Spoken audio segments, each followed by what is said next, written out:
All right, hello everyone, and welcome to this discussion with Kent Masterson Brown. My name is Cameron Sauers, and I am a senior at Gettysburg College, and I'm also a fellow at the Civil War Institute at Gettysburg College. Today, I'm very excited to be joined by Kent Masterson Brown to talk about his upcoming book called Meade at Gettysburg, A Study in Command, which is going to be coming out this summer from the University of North Carolina Press.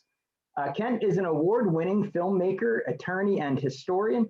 He's published numerous books, including Cushing of Gettysburg, the story of a Union artillery commander, as well as Retreat from Gettysburg, Lee Logistics, and the Pennsylvania Campaign.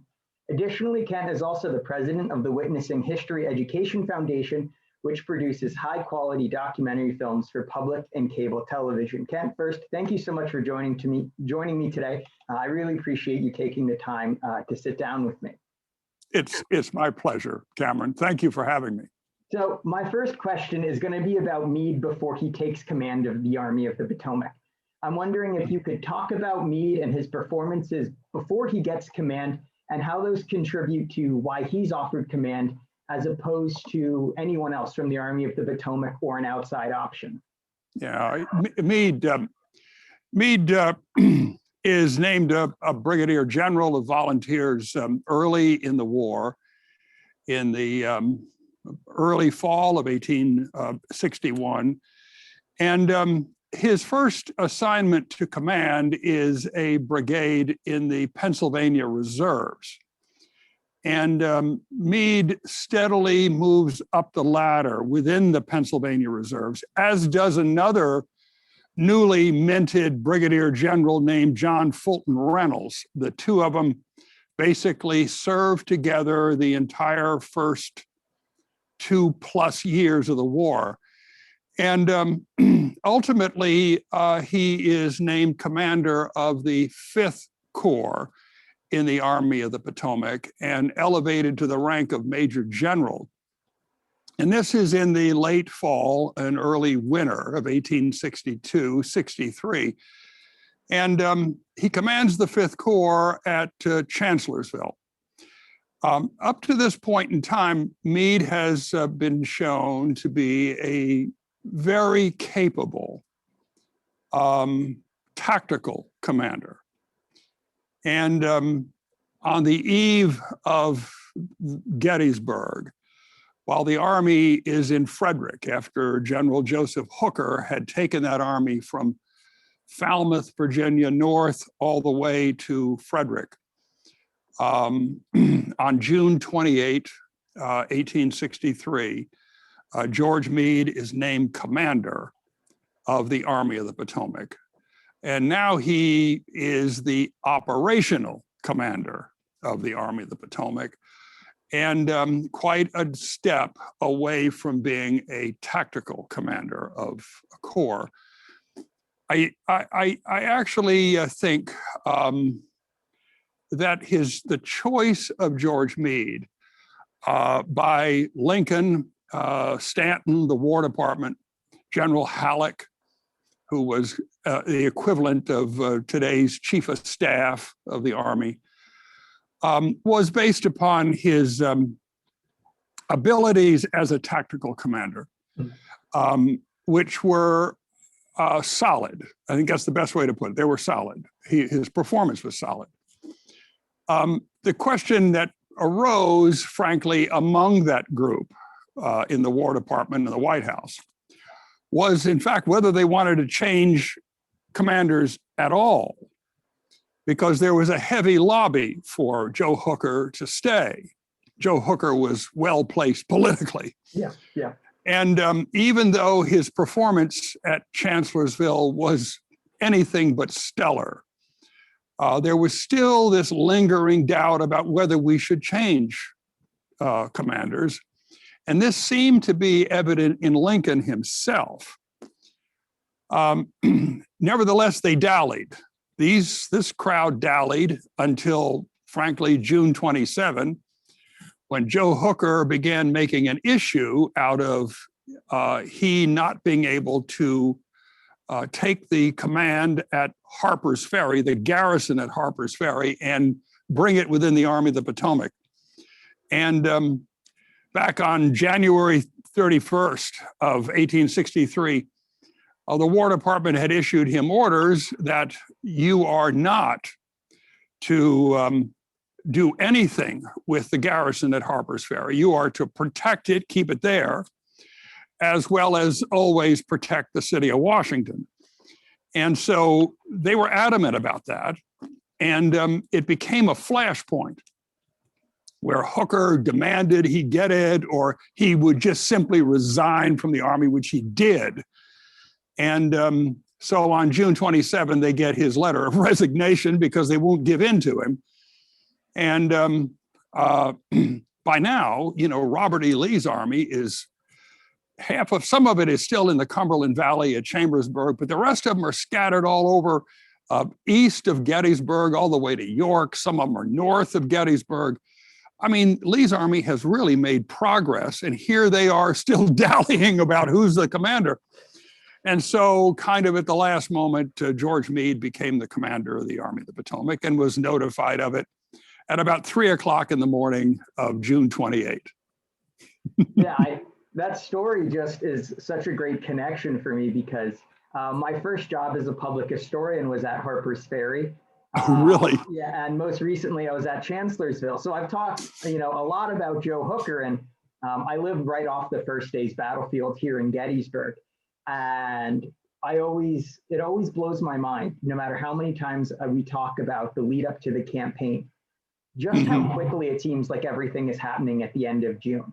That George Meade is in command for just a few days at the start of the battle, which brings me to my next question.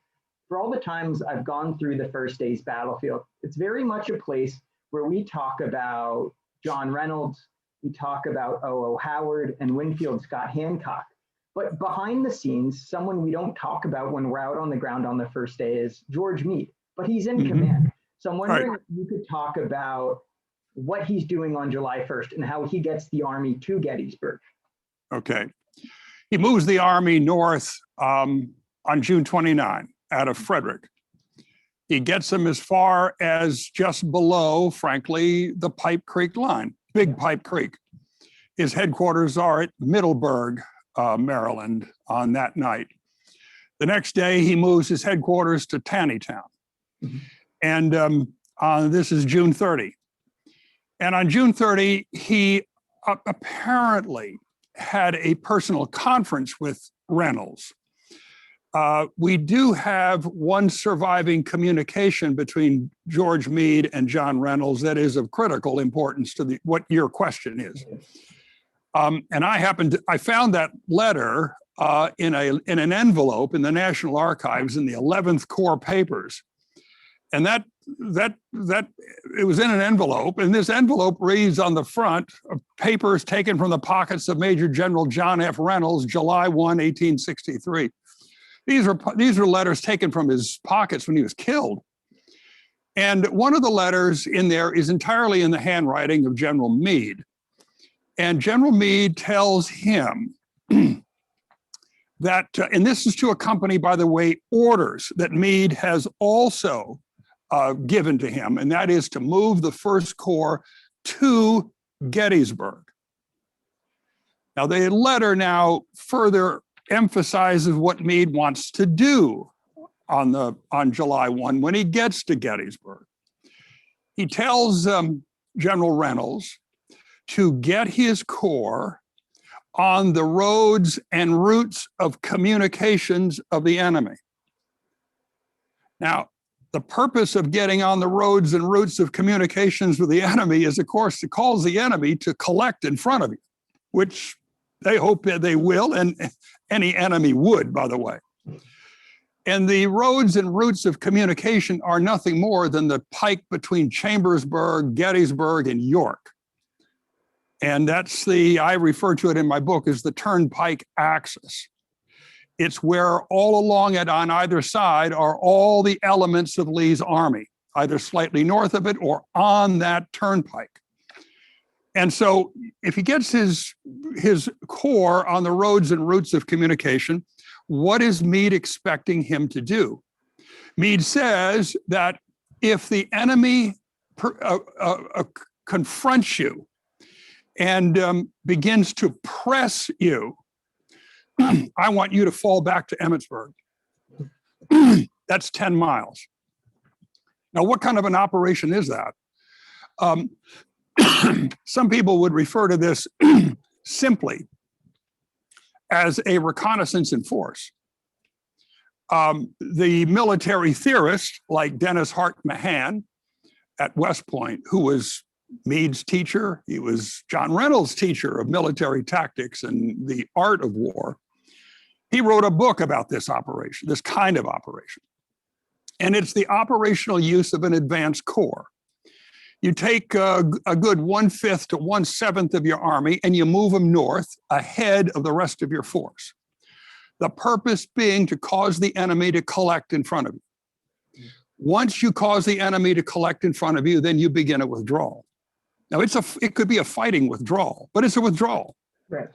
And as on each step of the withdrawal, then you, as the commander of that advanced force, keep the commander of the army notified of who's in front of you and what is happening.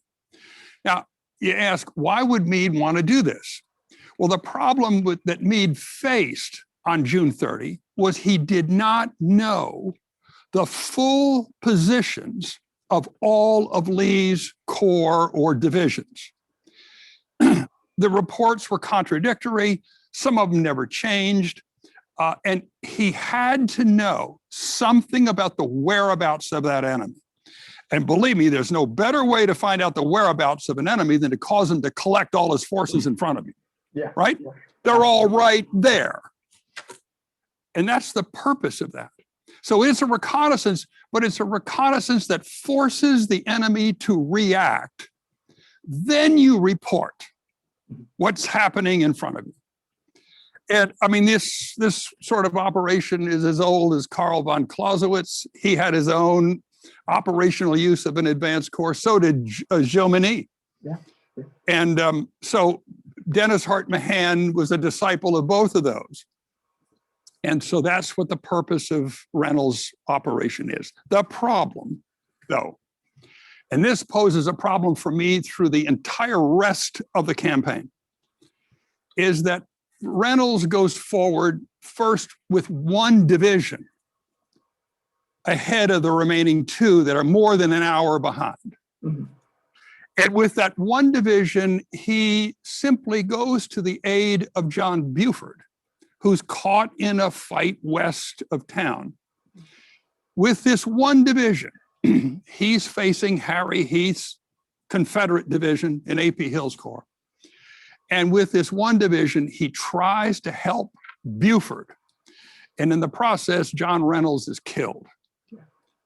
The remaining two divisions come up, as does the 11th Corps, which was designed by, told by George Meade to move to the support of Reynolds. And O.O. Howard, who commands the 11th Corps, told Reynolds and Meade that he would hold his corps at the Wentz's place. Now, those people who love Gettysburg know where the Wentz's place is. It's right on the Emmitsburg Road at the Peach Orchard. Mm-hmm. And you go, why is he going to hold his corps there?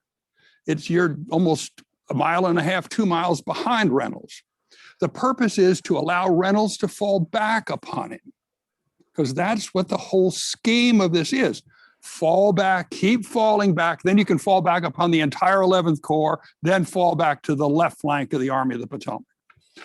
And the problem with it is that because of the errors made on the first day's field, the First Corps brings up, now Doubleday is in command of the First Corps, brings up the 11th Corps. They're poorly placed. And as a result of that, to make a long story short, both the 11th and First Corps are routed. Yeah. And they flee back to Cemetery Hill and Culp's Hill. And at the end of this day, Meade is faced with the proposition of having to move the entire army to Gettysburg, which he does. And the tough thing there is that all this time Meade has set up his own supply base at Westminster, which is 7 miles behind the Pipe Creek line. But sadly, it's 22 miles southeast of Gettysburg. And to get there, you use the Baltimore Pike, and the Baltimore Pike is threatened by an entire corps of Lee's army the entire time Meade is there. So it's ceased to be used. They can't use the Baltimore Pike. Consequently, the army suffers for lack of forage, lack of subsistence stores, everything. So my next question is about the source material for your book. And I was interested to hear you found this Reynolds letter Yes. in the 11th Corps folders, which I think is like Right. kind of every historian's like our hope when we're in the archives is what we know that these are the letters pulled off of John Reynolds, and Gettysburg is no doubt about it one of the most written about parts of the Civil War. There's been no shortage of everything down from broad histories of the campaign to focuses on specific units or geographical features. Right. As you researched and wrote this book, was there a particular source you found yourself relying on that you didn't expect when you undertook this project, or was there one that changed your insight or your perspective? Yes, in this sense, and I won't say this necessarily was found in the research for this book. Okay.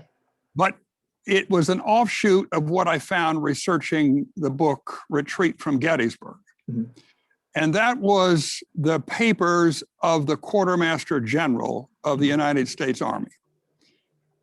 There, I remember finding a report issued at the end of the war by the Deputy Quartermaster General about the Gettysburg campaign. And here he was talking about the supply deficiencies in the Army of the Potomac and what happened as a result of supply deficiencies. But now he didn't go into the use of Westminster or not, or the Baltimore Pike, any of that. He just explained there were serious supply deficiencies. Subsequently, researching this book, and going through all the papers of all the various Army Corps in the Army of the Potomac, I came across again in the 11th Corps papers a whole cache of correspondence between General Howard's chief of staff in the 11th Corps and the quartermaster of the 11th Corps and the deputy quartermaster who was assigned to Westminster, which he called the Camp of Transportation. That became the name of Westminster, the Camp of Transportation, because parked there were all the wagon trains of all 7 of the Corps and the Cavalry Corps, plus the Artillery Reserve.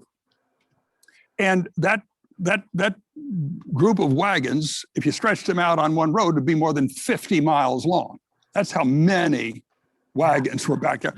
And that would mean, thousands of horses and mules. And they parked them all there because that's where Meade set up the supply depot when he had the Pipe Creek line in mind. And so now the question is, with this quartermaster of the 11th Corps, how do I get supplies to my troops, and particularly my horses and mules? A horse and a mule has to be fed every day. And in the Army regs, they have to be fed 14 pounds of oats and 14 pounds of hay every day, each one. Now imagine that job with an army of 92,000 troops and more than 60,000 horses and mules. How do you feed all this? Yeah. And anytime you have any sort of delay in getting that there, it's virtually catastrophic. And so what I found in the 11th Corps papers were all this correspondence between this deputy quartermaster and the chief of staff under General O.O. Howard talking about how difficult it is to get the supplies up to Gettysburg. Interesting. Okay. And they'd say the quartermaster here, who was a professional quartermaster, Army quartermaster for many years, who headed up the camp of transportation at Westminster, went to him and said, look, I'm doing everything I can do to get the supplies here, meaning at Westminster. Mm-hmm. As soon as they're here, I'll distribute them. I'll distribute them as fast as I can. But he couldn't get the supplies there. And then naturally, they couldn't get them up the road. And when they did get them there, the next letter I read was, all of them went to the 5th Corps. They didn't go here. We didn't get anything. You can just imagine the lineup. Yeah. It must have been nothing short of a nightmare. Getting what's needed to that supply base and then getting that stuff up to the Army of the Potomac. And frankly, by July 4th, the Army had just not been fed. Mm-hmm. And those horses and mules had not been fed. And the horse and mule will break down. And I imagine, I say in the book, that the officers and men, handling the horses in artillery batteries and what wagons they had up at the front, could look at those horses and say, you won't make it another 3 days. Yeah. You just won't make it. They're weak, and a horse gets weak, and then it collapses. Yeah. And by the time Meade gets that army to the Potomac River to confront Lee, get this, he will have lost 14,000 horses. Wow. And one diarist I found, a Pennsylvania unit, was saying the horses are all, quote, blue, and hundreds are dying every day. This is the 12th of July. Yeah. What I did say, there are historians I take issue with in this book. One of them, of course, is Edmund Coddington, about the way the first day evolved. Mm-hmm. But what I do say with Ed Coddington writes at the very end of his book, The Gettysburg Campaign, that Meade had to have faced the fact that the Army of the Potomac was not the instrument that he could have used to do really much of anything because of its shape. Mm-hmm. So even Coddington, having never reviewed all these sort of quartermaster records that I know of, could sense that the Army was simply not the same instrument it was. Yeah. And it had worn itself down. Yeah. I don't know, I think that's going to be interesting. I mean, I look forward to being able to really read that and dive into, your footnotes and stuff, because I think that's really going to change the way we think about Gettysburg and, this massive conversation that's been happening for decades among historians about Gettysburg. To think that you're building and, finding places to push back and to reaffirm Coddington is really interesting, because his study is one that's, still a go-to source for Gettysburg. So it is to find these continued ways we can complicate our understandings of what's being faced and what the Army of the Potomac's dealing with here is interesting. Yeah. It's the story, just like with my retreat book, it's the story of logistics. You in order for an army to stay in the field, you have to keep it supplied. You have to keep its horses fed in the 19th century. In the 20th century, you had to keep the fuel coming. Yeah. George Patton understands what it's like when his army runs out of fuel. Yeah. It's dead. The army's dead. And it's there for the picking as far as the enemy is concerned. So you've got to keep all that up. And Meade works overtime trying to get all of that to his troops. Interestingly, to show you how bad the army was, even at Frederick, By the time the army Meade gets to Taneytown, his quartermaster will have ordered for that army 50,000 pair of shoes. The army's barefoot. And by the time those troops get to the Potomac River, O.O. Howard will write that one half of his men have no shoes. Most of his horses can't make it over Turner Pass. I mean, really, really tough shape. Really tough shape. And the difference, interestingly, between him, people say, well, what about Lee? Those guys, they even campaigned more. They foraged the entire time. Yeah. Lee's army had been fed, meagerly, but fed. Its horses had been fed, again, meagerly, but enough. Meade's had nothing, just nothing, nothing. So my next question for you is one that's inspired by a recent weekend rewatching of the movie Gettysburg. Like all great research that's done here, when you're a student at Gettysburg College, that becomes your language. But it got me thinking about Meade because of one of my favorite scenes in the movie. And I'm curious to hear your assessment of the way this happens in real life. And that is the Council of War and Meade's relationship with his subordinates at Gettysburg. I'm curious what that tells us about his command at Gettysburg. Okay. There are lots of councils of war in this campaign. Mm-hmm. In fact, the Battle of Gettysburg on July 2nd opens with Meade in council of war with all his corps commanders. It is on the afternoon of July 2nd. The only one absent from that council of war is Sickles, General Sickles. He had been ordered to show up twice and did not respond.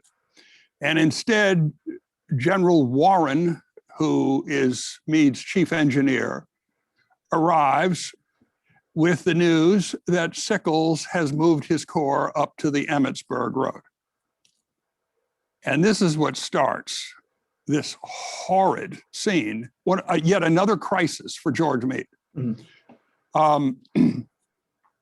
But that council was called because all these corps commanders and their corps had been on the march all day, yes, the previous day, and for purposes of the 5th and 6th Corps, July 2nd as well. And the 6th Corps wouldn't arrive until late that afternoon, having marched 33 miles from Manchester.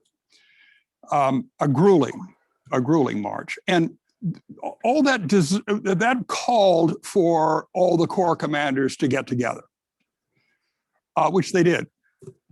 It was interrupted by gunfire, which announced the beginning of the fighting on the second day. That evening, after the fighting was over on July 2nd, there was another council of war. This is the one that's drawn all the criticism over the years. Yet, in order to win the victory on the 2nd of July, George Meade, who actually became the tactical commander on the battlefield on the Union left, fighting the Confederate attacks from James Longstreet's corps, that Meade, in being tactical commander, had brought up no fewer than 5 different divisions of various corps in the Army in order to stop that attack. So you wound up having Army divisions, divisions of various corps scattered all over the battlefield. Now, if that alone doesn't call for a council of war among all your commanders, I don't know what does. One, you have to figure out where everybody is. And you have to figure out the situation, casualties, et cetera, of each one of those commands, so as to make an assessment about what we do, about who needs to go where. It's as right as rain, absolutely right as rain. And But he's been criticized with that. Some claiming that he was trying to get the Corps commanders to agree with him to leave Gettysburg. My friend Alan Gelzo, who I like very, very much, says that. And yet, this is not so. In fact, George Meade, before that council begins, he writes a letter to Henry Halleck, telling Henry Halleck, this is at 8 o'clock, council doesn't begin for another hour. At 8 o'clock, he tells Henry Halleck, I plan to stay at Gettysburg in my present position. Pow, I mean, that's it. Yeah. He never gets to mail that letter, send it by, and by the way, this is another interesting thing. People never ask, how does Meade communicate with the War Department? Yeah. There are no telegraphs there, at least that would get him there. And the Western Maryland Railroad at Westminster had no telegraph wires at all. So how does he get it? Well, there were relays set up, like Pony Express relays up and down the Baltimore Pike. It would take 6 hours for a message to get by relay rider, a relay every 7 miles, and a new rider, a new horse every 7 miles. It would take 6 hours to get a message to Baltimore, and there they would telegraph it. But the problem with it is that at 8 o'clock, who was attacking Culp's Hill? Well, it was Dick Ewell's Corps. Yeah. Confederate attacks against Culp's Hill. So there are no riders going down the Baltimore Pike. You can't send important dispatches down there for fear they're going to be captured, right? Yeah, so it's not only food and supplies, it's communications are shut down. So he finally gets it sent after 11 o'clock at night, saying he's going to stay right where he is. So I don't know what else one needs to say about Meade's intentions that night. He said it. And you add up all the things Meade did, all the orders he gave up to that point in time, and there's no way you can rationally conclude that he'd had anything else in mind other than to stay right there. Yeah. Now, Meade calls yet another council of war, and this is on July 4. And this is down along the Baltimore Pike at his makeshift headquarters. A driving rain, they couldn't meet in the tent, so they go to a house down there near Rock Creek, and they have another council of war. And the purpose there is Meade wants to get the ideas of all the commanders about how to pursue Lee. Now, Meade has already written to 2 commanders in Darius Couch's department of the Susquehanna in Harrisburg, telling them if he pursues Lee, if he has to pursue Lee, which he believes he's going to have to. Right now, Lee is stationary behind embattlements on Seminary Ridge. But he writes these 2 saying that if I have to pursue Lee, I'm going to pursue on his flank to Emmitsburg and Middletown. That means you're not going to directly follow the enemy through the mountains. Nobody would. I mean, every military theorist in history has said you don't do that. Rather, you pursue on his flank with the idea of making as much speed as you can and then confronting him at a spot where you believe he's going to have to stop. And he believed then Lee would have to stop at the Potomac. 1, it was swollen. And 2, he knew there were no bridges across it for him. Their bridge had been destroyed by roving Union cavalry out of Frederick. So he's going to move on Lee's flank. So Meade already knew what he wanted to do. He never told, just like at the evening of July 2nd, Meade never told the men there he had sent an order or a message to Halleck saying, I'm staying right here. Instead, he asked him, what do you want to do? Knowing, believe me, knowing they would all say, stay right here. Yeah. He did the same thing on July 4. He never told him a thing about the letters he sent to Couch and General Baldy Smith, but he asked them, what would you do? Well, they virtually all said, move on his flank. So he'd already said, move on his flank. It goes to this. Meade once wrote that councils of war are particularly meaningful when all the commanders agree as to the course of action. When they all agree, then you've got everyone in gear to do what they must do. And so, by the way, Meade refers to those councils as consultations. And by the way, he takes that from Meade. That's what Meade called them. And so you can see what a scholar the guy is in the art of war. He is. And he says those were consultations. So, and then of course the famous Council of War down on the Potomac, where he finally gets there. He wants to order an attack on the 13th, and a lot of his subordinates caution him, saying, "There's no way we can prevail in an attack down there." And so he calls it Council of War, and this is one where Meade really calls it, wanting to know the feelings of everyone, given the fact he's already ordered an attack. And the majority, vast majority, save two, say no, don't you dare. And frankly, it was good advice to the general. Lee had fortified the Army of the Potomac, Army of the Northern Virginia, along what's known as Salisbury Ridge between Hagerstown and Falling Water. It's a 9-mile-long broken ridge, but a ridge. To attack that, you would have had to have crossed nearly 1.5 miles of open ground that was only broken by a stream called Marsh Run that then was probably up to your shoulders in depth because of all the rain. Then you would have had to have fought your way through rifle pits all the way to the point where you're below the guns up there.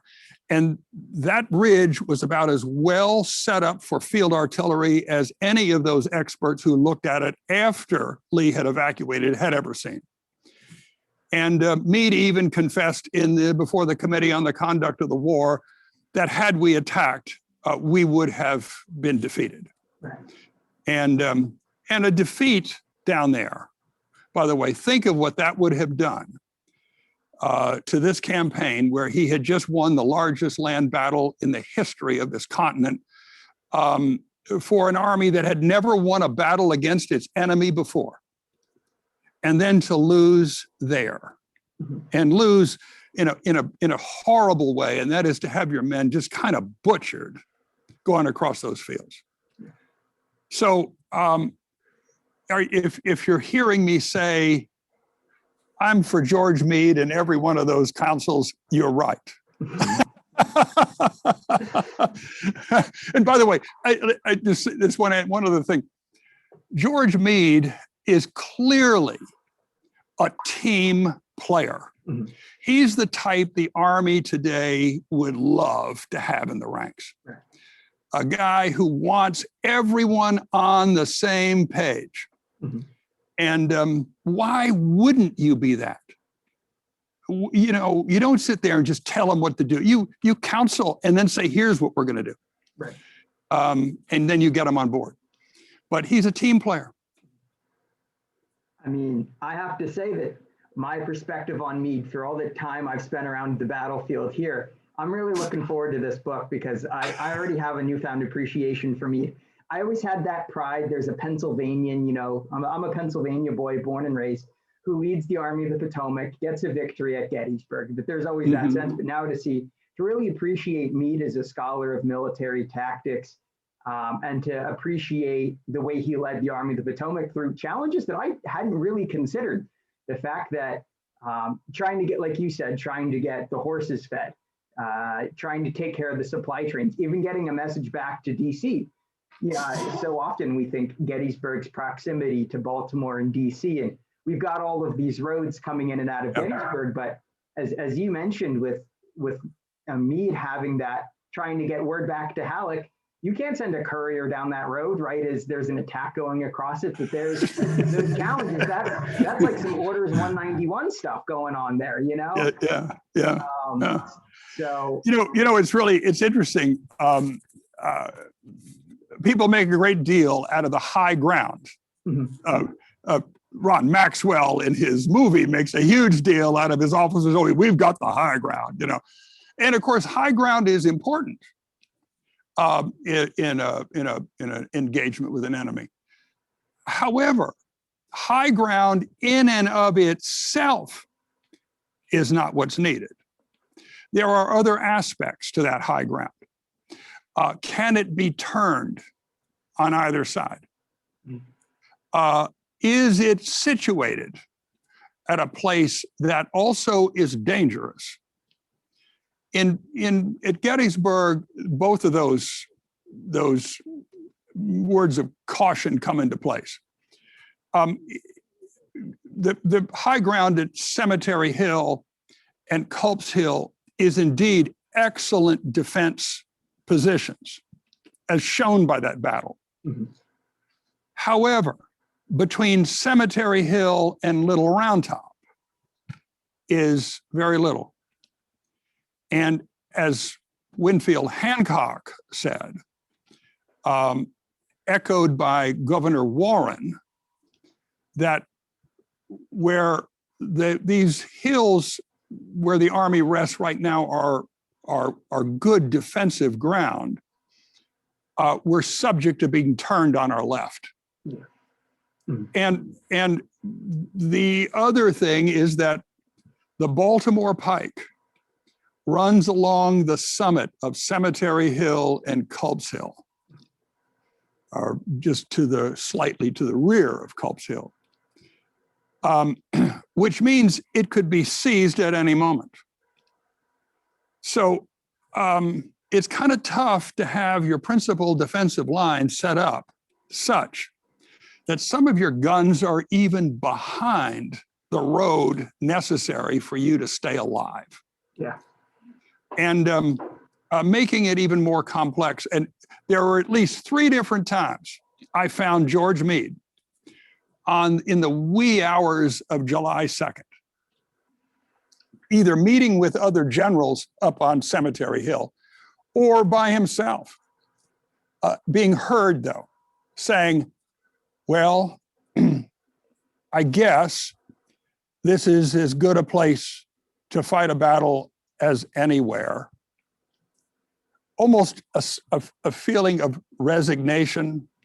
Here we are. We're not going to be able to do anything else. It's just as good to fight them here as anywhere else. Yeah. He didn't say, oh, wow, this is excellent territory. I'm glad we're here. Nothing like this. Well, it's as good a place to fight a battle as anywhere else. So we're sadly out of time because well, this will be my plug for our CWI event, is that everyone who's tuned in here can register to attend our virtual CWI Civil War Institute at Gettysburg College Summer 2021 conference, where Kent, you're going to be in conversation with my boss, my advisor, Civil War historian, Dr. Peter Carmichael, who's the director of the Civil War Institute, to talk more about Meade at Gettysburg and the book Meade at Gettysburg, A Study in Command, which is going to be coming out this summer from UNC Press, and I think I am convinced is going to be a must-have for everyone out there who's touring Gettysburg and thinks about what happened on the battlefields here. And I know I look forward to, when I get my copy, to being able to take it around and rethink this, because I've called this place home for 4 years, and after this conversation, I have a new perspective on this place and on Meade and the Army of the Potomac. So I really appreciate you taking the time to chat with me today, and I hope sooner or later we'll be all able to be in person and out on the battlefield together. Thank you, Cameron, very much. All right.